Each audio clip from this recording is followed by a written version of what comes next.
to Form 1.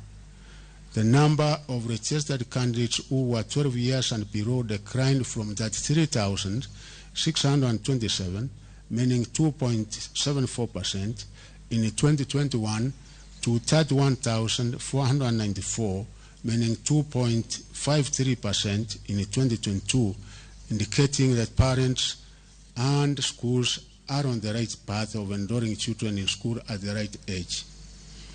The counties which had the highest percentage entry for candidates who were 12 years and below for the year 2022 KCPE examination were Baringo, Wajir, Kericho, Bomet, and West Pokot.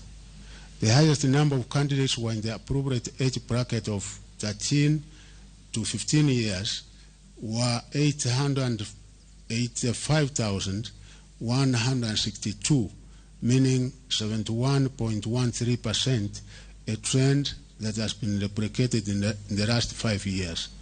The counties which had the highest percentage of candidates who were 18 years and above were Garissa, Turkana, Kericho, Kware, and Mandera.